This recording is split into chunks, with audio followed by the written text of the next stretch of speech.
I fucking hate my life at the moment, and here is why. In order to fit in a gym session before my 9 to 5, I had to wake up at 5:30 a.m. Rushing in the morning is something I absolutely despise. In order to regulate my nervous system in the mornings, I need about 30 minutes of peace and quiet while I sip on my coffee and eat a small snack. If I don't do that, I am going to be dysregulated all day.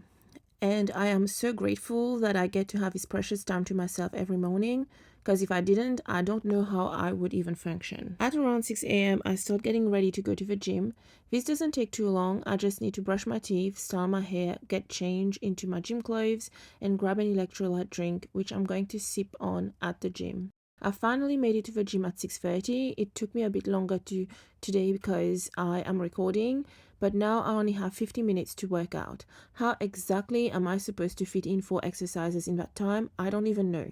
I keep being delulu thinking next week I'll make it work, but it's always the same. In order to be quicker, I try to superset lower body and upper body exercises, but still, I only managed to get 3 exercises done today. And that is really annoying because I leave a gym feeling incomplete and dissatisfied with a session I've just done. Anyway, I'm now back home and I only have 20 minutes to shower, get dressed, eat breakfast, and pack my lunchbox. Of course, this ain't gonna happen, and this is another thing I despise about my mornings at the moment. Like, I feel like we aren't supposed to live like this and rush all the time. Absolute worst right now is that I don't even have time to eat my eggs at home. I will need to pack it and take it to work with me. I can choose to quickly eat my eggs cold at work before my class, or I can eat it quickly at the red lights in the car on the way to work. Either option sucks, if I'm being honest. This reminds me of the days when I was in uni and working and I had to eat in my car on the way to work.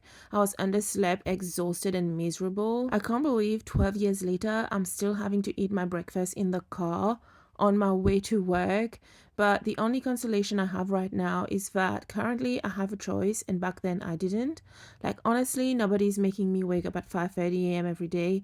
Nobody's forcing me to go to the gym. In fact, I technically don't even have to work full time or have a side hustle. I guess I am choosing this lifestyle, and I am not happy about this lifestyle, but I am choosing it for some weird reason, and I don't even know why. Anyway, that's a topic for another video. Thanks for spending the morning with me, and see you next time.